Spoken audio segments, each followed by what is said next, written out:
Bien, pues curiosamente la charla previa a la sesión conecta de manera excelente con el tema que decidí dar hoy, que es desde luego continuidad con lo que hemos estado viendo.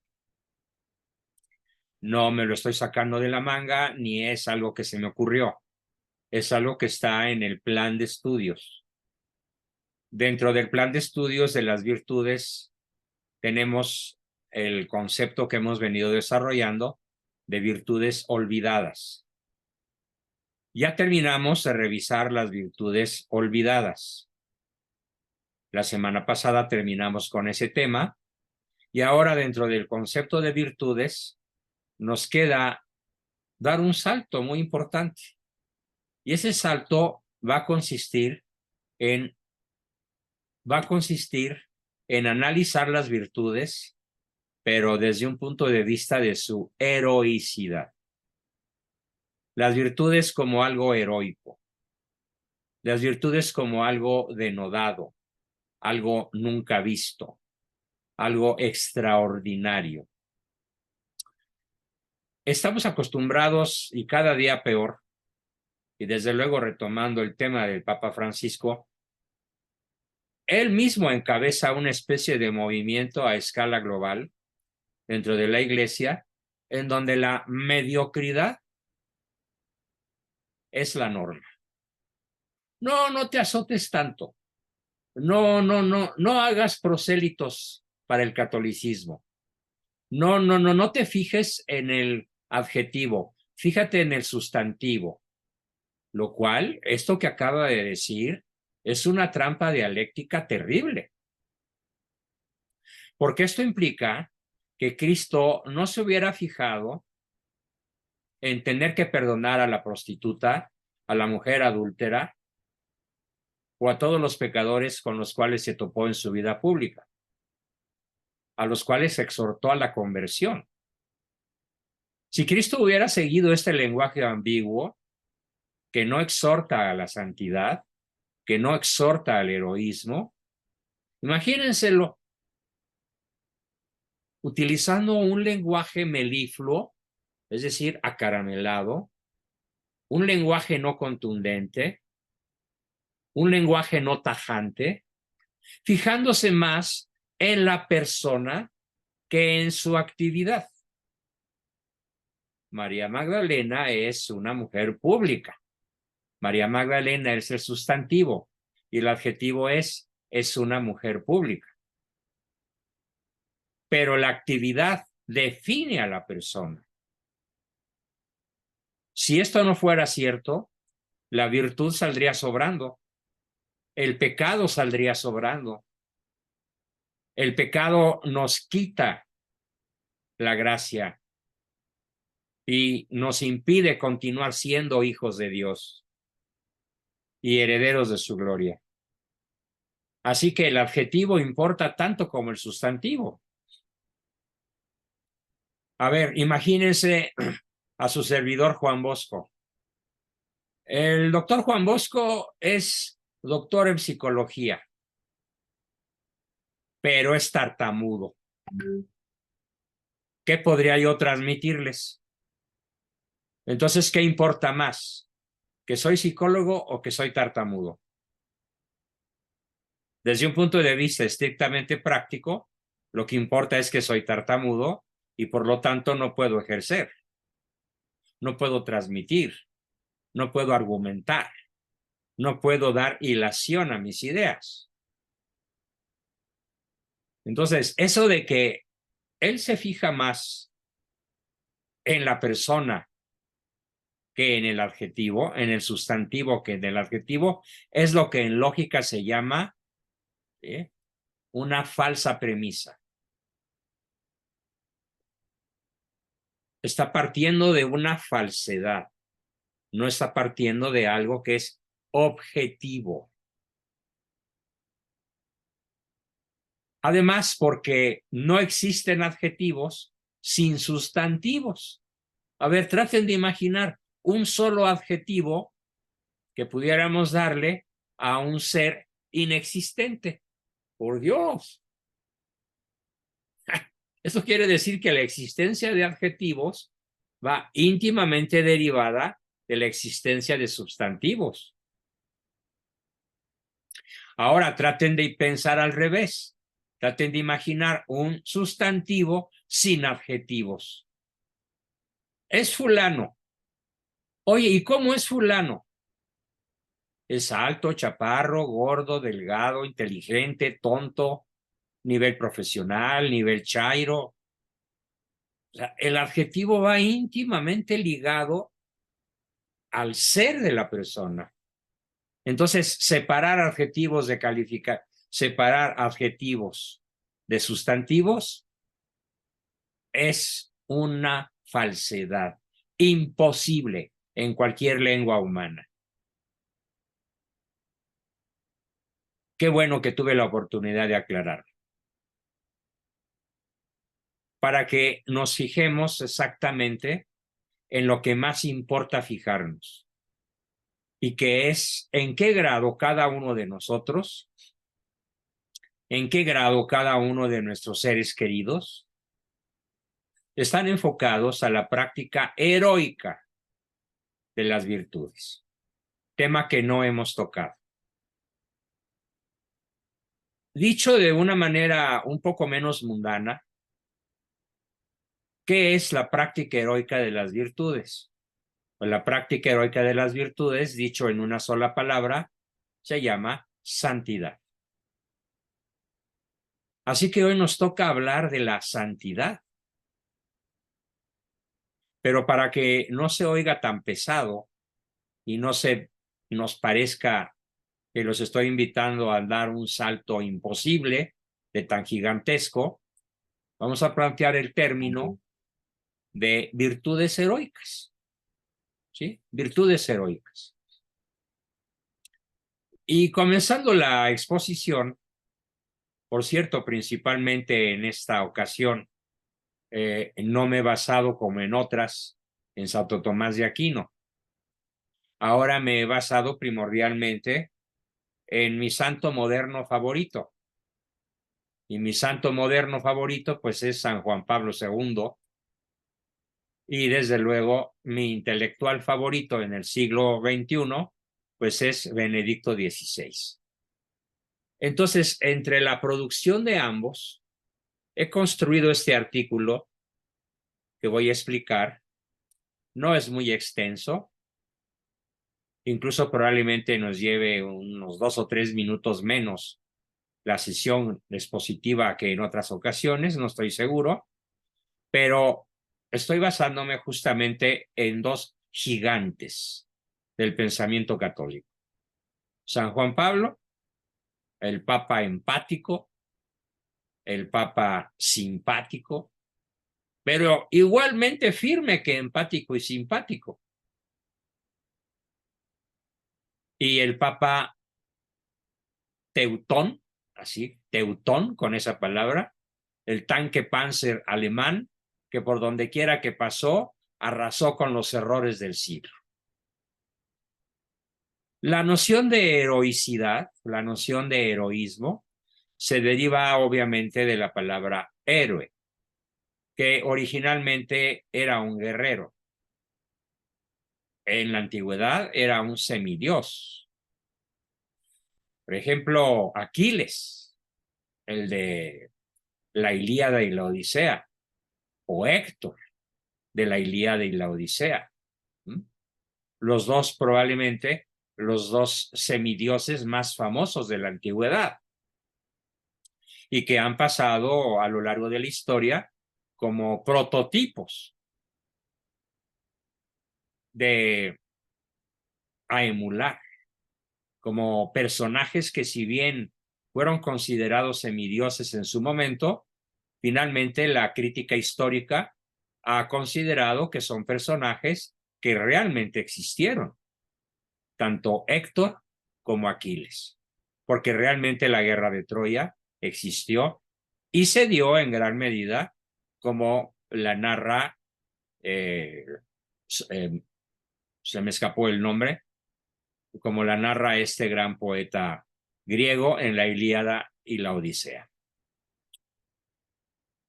Entonces, dejando al lado que sea un semidios, por lo tanto, supone un grado de valentía, de fama y de distinción que coloca a un ser humano, hombre o mujer, muy por encima de sus contemporáneos, muy por encima de sus compañeros. ¿Sí? Gracias, Mayfer me sopló la palabra correcta, Homero, el autor de la Ilíada y la Odisea. Ya empiezo a tener fallas de memoria, ¿eh?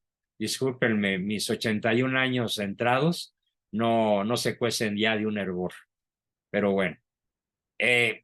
Entonces, la fama y la distinción que coloca a una persona, hombre o mujer, muy por encima de sus contemporáneos, en términos de la práctica de las virtudes, es el héroe.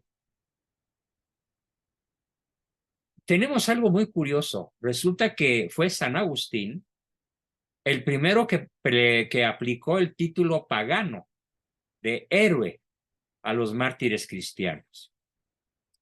¿Sí? Los llama héroes. San Agustín a los mártires cristianos.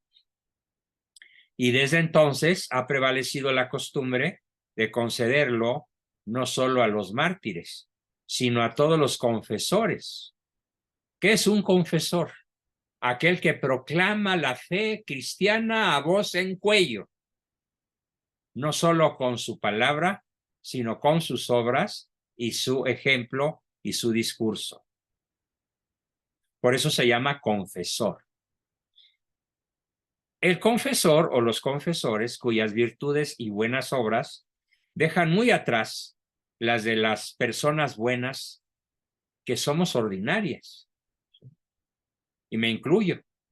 Las buenas personas que buscamos el bien, que buscamos a Dios, que adoramos a Cristo como Dios, que vamos a misa, que seguimos los sacramentos, que etcétera, pues somos buenas personas, pero no nos podemos clasificar, siendo honestos, practicando una humildad objetiva, no nos podemos clasificar dentro del heroísmo, por ejemplo, del de los mártires cristianos. El Papa Benedicto XIV, porque también me apoyé con papas un poquito anteriores a los dos que ya cité, cuyos capítulos sobre las virtudes heroicas son clásicos, describe la heroicidad en los siguientes términos. Les ruego tomar nota porque, aunque voy a subir el video como siempre, se aprende mejor lo que se escribe que a la vez se escucha. Así lo describe entonces Benedicto XIV al heroísmo o heroicidad.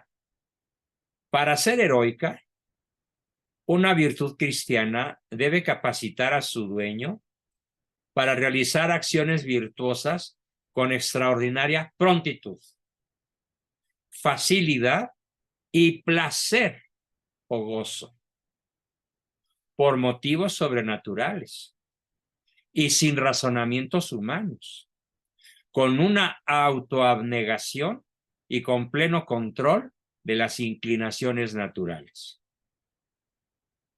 Repito la definición de acto heroico o de heroísmo. Para ser heroica, una virtud cristiana debe capacitar a su dueño para realizar acciones virtuosas con extraordinarias prontitud, facilidad y placer, por motivos sobrenaturales y sin razonamientos humanos, con autoabnegación y pleno control de las inclinaciones naturales. Una virtud heroica es, por lo tanto, un hábito de buena conducta que llega a ser como una segunda naturaleza, una nueva fuerza motriz, más fuerte que todas las correspondientes inclinaciones innatas, que es capaz, esta segunda naturaleza, de volver fáciles y placenteros una serie de acciones, cada una de las cuales, ojo, para el hombre ordinario hubiesen significado dificultades excesivamente graves, grandes y, sobre todo, insuperables. sea, para el común de los mortales, la acción heroica extraordinaria no es fácil. Más bien lo dice ya desde Benedicto XIV, hubiesen significado para el hombre común si dificultades excesivamente grandes y generalmente insuperables. Tal grado de virtud pertenece solamente a almas que ya se han purificado de los apegos mundanos y que se han anclado sólidamente en el amor de Dios. Santo Tomás de Aquino dice: la virtud consiste en el seguir o imitar a Dios. Toda virtud, como toda otra cosa, tiene su tipo ejemplar en Dios. Por tanto, la mente divina en sí misma es el tipo de prudencia. Dios, al utilizar todas las cosas para servir a su gloria, es el tipo de templanza o temperancia, por el cual el hombre sujeta sus bajos apetitos a la razón. Cuando Dios aplica la ley eterna a todas sus obras, se tipifica la justicia. La inmutabilidad divina es el tipo de la fortaleza. Y debido a que está en la naturaleza del hombre vivir en sociedad, las 4 virtudes cardinales son sociales, son políticas. En la medida en la que, mediante ellas, el hombre ordena rectamente su conducta en la vida diaria a lograr su último fin, Dios. No obstante, el hombre debe levantarse a sí mismo más allá de su vida natural hacia la vida divina. Vosotros, por lo tanto, dice San Mateo, capítulo 5, versículo 48, vosotros, pues, sed perfectos, como es perfecto vuestro Padre Celestial. Por lo tanto, es necesario colocar ciertas virtudes en medio de las virtudes sociales, que son humanas, y las virtudes ejemplares, que son divinas. Aquí vale la pena hacer una aclaración muy importante y muy oportuna. Ya veo que en la cabeza de algunos de ustedes está circulando la idea de que Juan Bosco dijo, cuando empezó a hablar de virtudes, que son el justo medio entre dos extremos. ¿Cierto? Entonces, ¿cómo es posible que estemos hablando de virtudes extremas? De virtudes que solamente pueden realizar y alcanzar personas que viven de modo extremo. Tal o cual virtud, pareciéndose cada vez más al tipo que, repito, en las 4 virtudes naturales es Dios. ¿Cómo explicar esta aparente contradicción entre que la virtud es el justo medio entre dos extremos y en que tenemos, sobre todo los cristianos, aún la obligación de practicar las virtudes en grado heroico? El problema se resuelve con una imagen geométrica muy simple. Vean, aquí tenemos en el justo medio, donde están el inicio de las palmas de mis manos, aquí está la virtud. Digamos que la virtud está aquí, en mi barbilla o en las manos. Y de este lado, del lado derecho, tenemos la exageración de la virtud, cuando deja de ser justamente. Cuando la virtud se exagera, recordémoslos todos, cuando la virtud se sale del justo medio, se exagera. Y entonces así, por ejemplo, una persona virtuosamente ordenada que exagera su afán de orden se vuelve obsesiva compulsiva o se vuelve maniática del orden. Y por el contrario, cuando una persona abandona el justo medio y se va a la izquierda, pierde la virtud. Y si era ordenado, pues se vuelve cuachalote y desordenado. Y si era ligeramente graciosa y ahora pierde la virtud de la gracia, pues se vuelve resbalosa. Pero si exagera, se vuelve una monja amargada del siglo XVI. ¿Cómo solucionar este enigma? El enigma de la virtud extrema, el enigma de la virtud heroica. Es que, ojo, la virtud heroica no se da a la derecha, se da del centro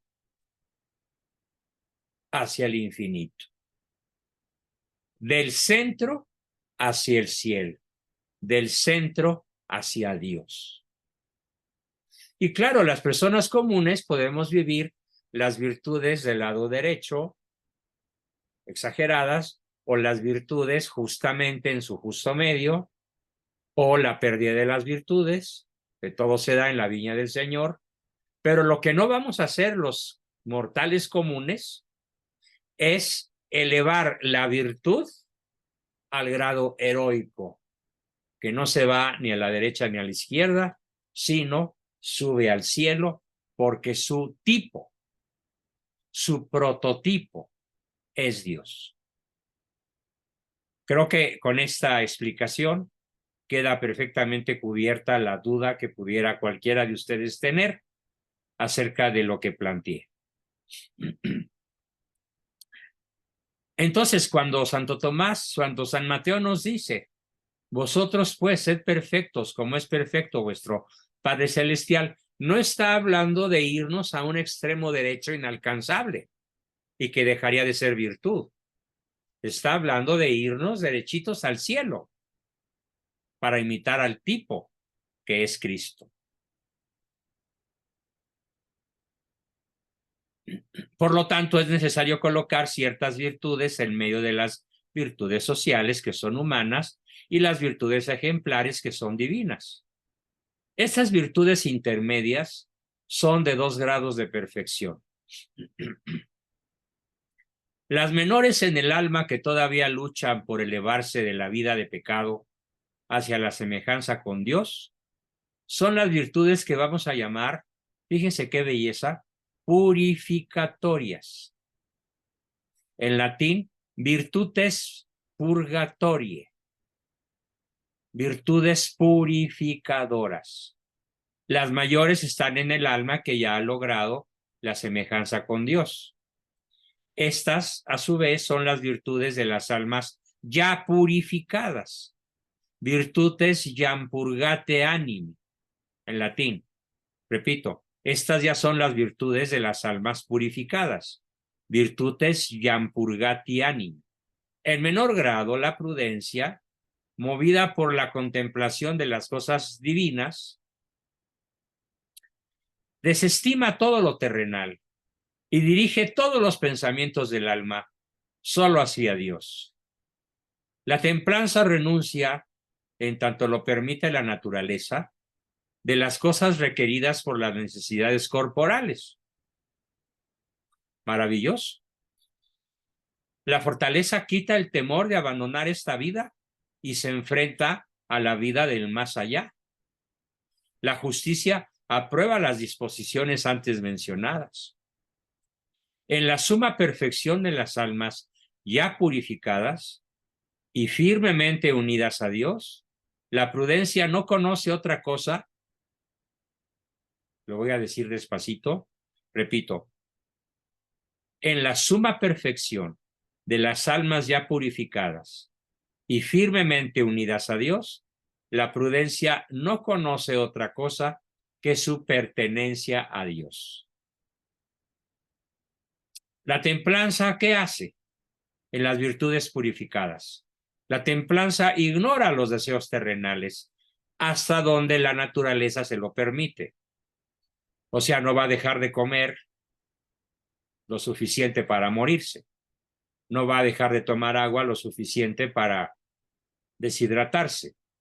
No se va a exponer al frío lo suficiente para volverse una estatua de hielo, etc. Pero la templanza va a ignorar los deseos terrenales como meta principal de su vida. La fortaleza no conoce las pasiones, sobre todo las pasiones desordenadas. Y la justicia se une a la mente divina en un pacto permanente. para hacer las cosas de manera consecuente con todo lo que hemos planteado. Este grado de perfección pertenece a los bienaventurados en el cielo o a unos pocos de los más perfectos en esta vida. Estos pocos perfectissimi, en latín, perfectissimi, son los héroes de la virtud, los candidatos para los honores del altar, los santos de la tierra. Conjuntamente con las 4 virtudes cardinales, el santo cristiano debe estar dotado de las 3 virtudes teologales, de las cuales tendremos que hablar próximamente, ya de modo muy cercano, especialmente en el amor divino, la caridad, la virtud que forma, bautiza y consagra, por decirlo así, todas las demás virtudes, la caridad, las que las asocia y las unifica, en un esfuerzo poderoso para participar en la vida divina. Algunos comentarios sobre las pruebas de heroicidad requeridas en el proceso de beatificación servirán para ilustrar en detalle los principios generales expuestos arriba. Sí, porque nadie puede ser declarado santo si no se demuestra de manera fehaciente, de manera contundente, que en efecto practicó las virtudes cristianas en grado heroico. Así como el amor está en la cima de todas las virtudes, la fe está en su base. Es por la fe que se aprehende primeramente a Dios.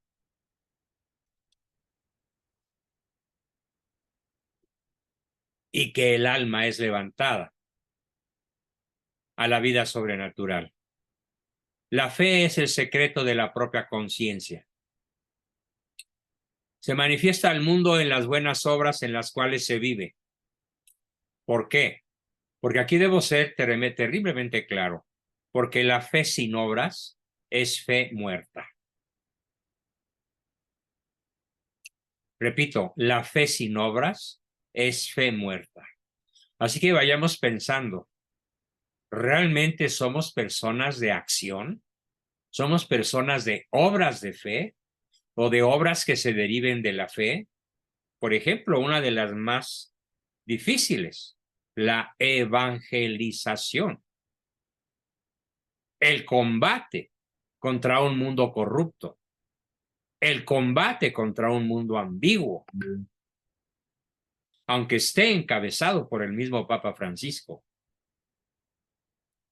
El mundo actual nos reclama heroísmo en el combate por la verdad y por el bien, por la belleza y por la unidad. Yo no puedo juzgar desde ningún punto de vista al Papa, pero sí puedo decir que sus dichos son ambiguos. Y sí puedo decir que causa confusión. Y sí puedo decir que nos toca orar mucho por él.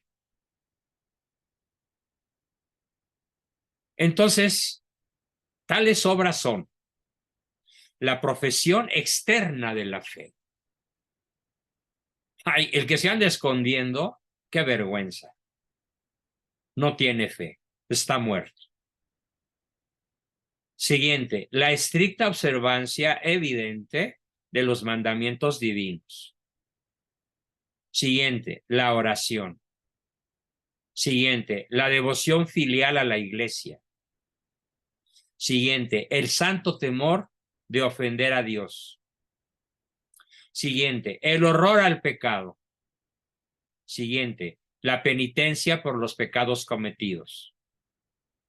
Y finalmente, la paciencia en la adversidad.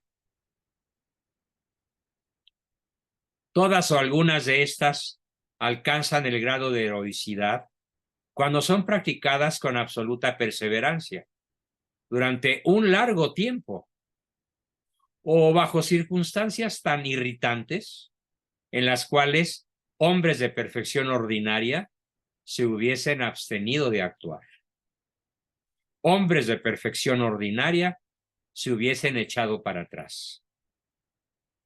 Los mártires que mueren en los tormentos por la fe, los misioneros que dedican sus vidas a propagarla, los pobres humildes que con su paciencia infinita arrastran su miserable existencia a fin de hacer la voluntad de Dios y cosechar su recompensa posteriormente, no en esta vida.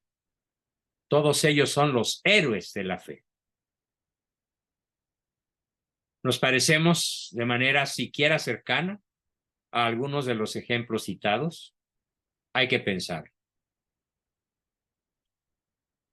La esperanza es la confianza firme de que Dios nos dará la vida eterna y todos los medios necesarios para obtenerla. Pero alcanza heroicidad cuando asciende a una inquebrantable confianza y seguridad en la ayuda de Dios en medio de todos los eventos adversos de la vida. Cuando está dispuesta a abandonar y sacrificar todos los demás bienes a fin de obtener la prometida felicidad en el cielo. Tal grado de esperanza tiene sus raíces en una fe igualmente perfecta. Abraham, el modelo de los fieles, es también el modelo de los esperanzados, el cual, esperando contra toda esperanza, no vaciló en su fe al considerar su cuerpo ya sin vigor, ni el vientre de Sara igualmente estéril.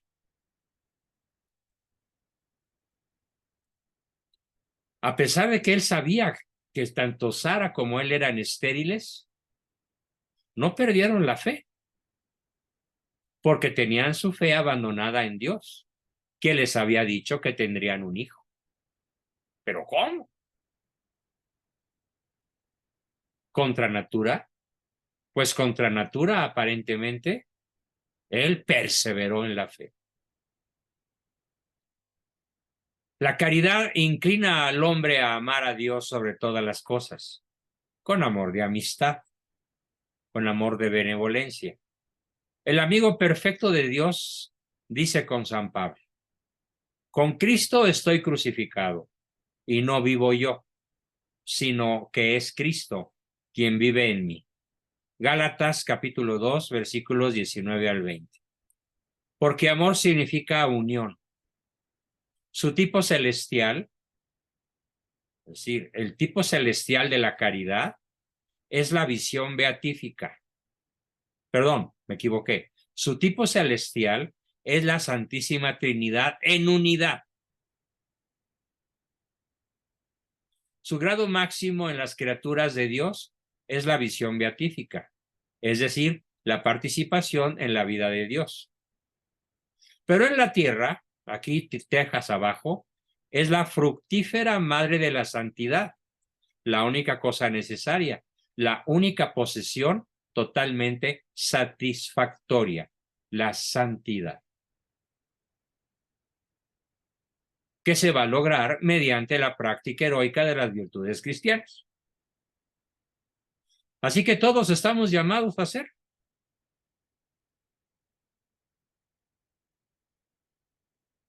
¿Cómo lo iba a sospechar María Magdalena?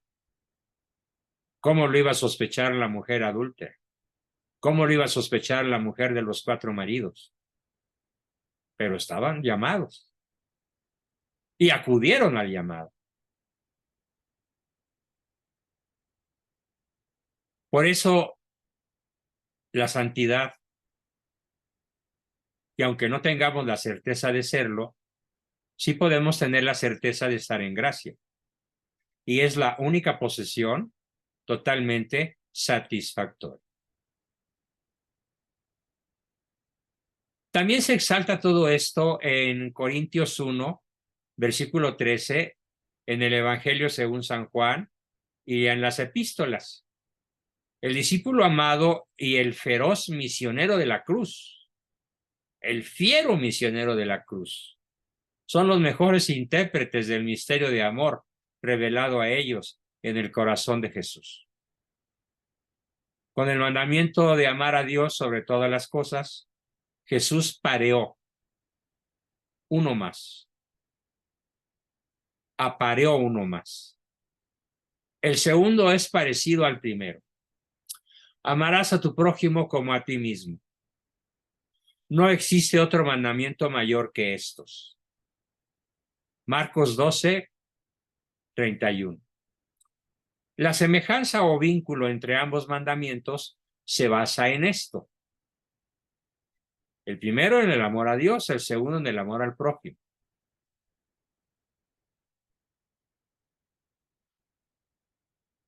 Se basa en que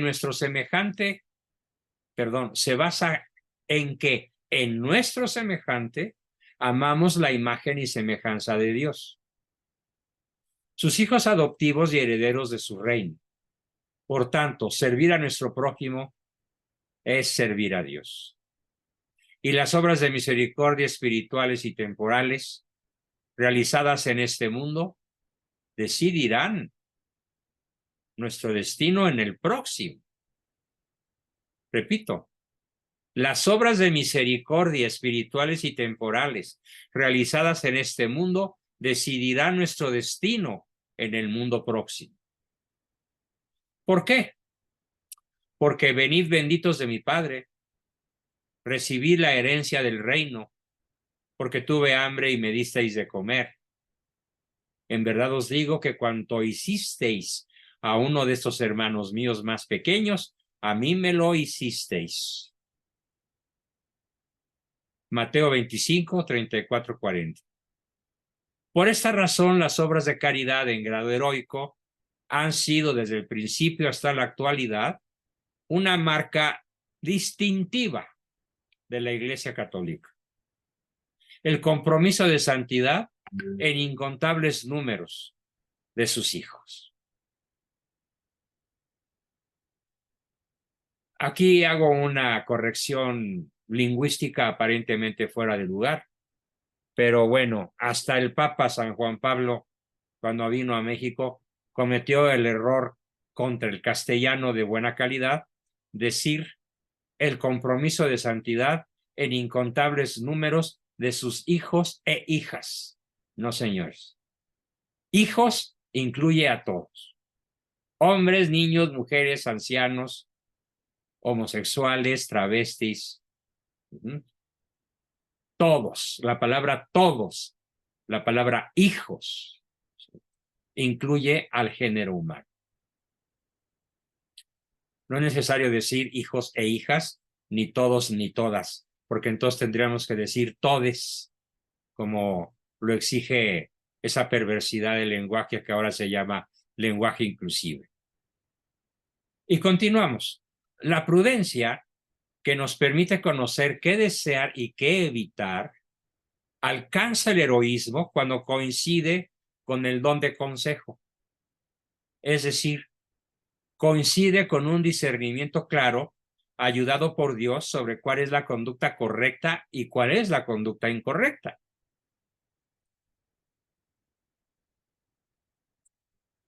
Los teólogos citados dicen que fue tan grande de San Pascasio Readverto, un santo muy famoso medieval, fue tan grande su prudencia que un manantial de prudencia parecía brotar de su mente, pues contemplaba juntos el pasado, el presente y el futuro, y era capaz de decir por el consejo de Dios qué se debía hacer en cada caso. La justicia que da a cada uno lo debido es el eje rector del cual gravitan las virtudes religiosas de la piedad, la obediencia, la gratitud, la veracidad, la amistad, entre otras. Actos de justicia heroica se vieron en Jesús, quien sacrificó su vida para dar gloria a Dios, y en Abraham, cito nuevamente a Abraham, dispuesto a sacrificar a su propio hijo en obediencia a la voluntad de Dios. Quiero que imaginen cómo estaba el interior de Abraham.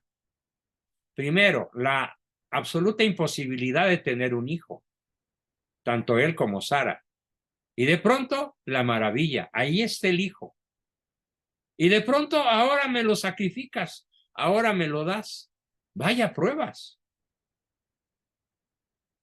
Cuando nosotros somos capaces de enfrentar de manera abrámica las dificultades de la vida, podemos decir que estamos practicando la justicia, el nivel heroico. Y la fortaleza, que es la que nos alienta cuando la dificultad se interpone en el camino de nuestra obligación, es en sí misma el elemento heroico en la práctica de la virtud. Alcanza su pináculo quiere decir el punto más alto de la montaña, cuando supera obstáculos que hubiesen sido invencibles para una persona de virtud ordinaria. Y finalmente, la templanza o temperancia, que nos mantiene alejados de las pasiones, cuando éstas nos inclinan a actuar incorrectamente. Comprende la buena conducta, la modestia, la abstinencia, la pureza. ¡Qué difícil hoy es vivir en este mundo corrompido, en este mundo Netflixeado, es decir, invadido por Netflix! ¡Qué difícil es vivir la pureza, la castidad, la fidelidad, la sobriedad, en un mundo invadido por las drogas! La virtud sería la sobriedad y la abstinencia, desde luego. Ejemplos de templanza heroica son San José y desde luego San Juan el Bautista. En fin, debemos señalar que casi todo acto de virtud que procede del principio divino dentro de nosotros, porque dentro de nosotros hay un principio divino, posee en sí mismo los elementos de todas las virtudes. Solo el análisis mental visualiza el mismo acto desde varios aspectos.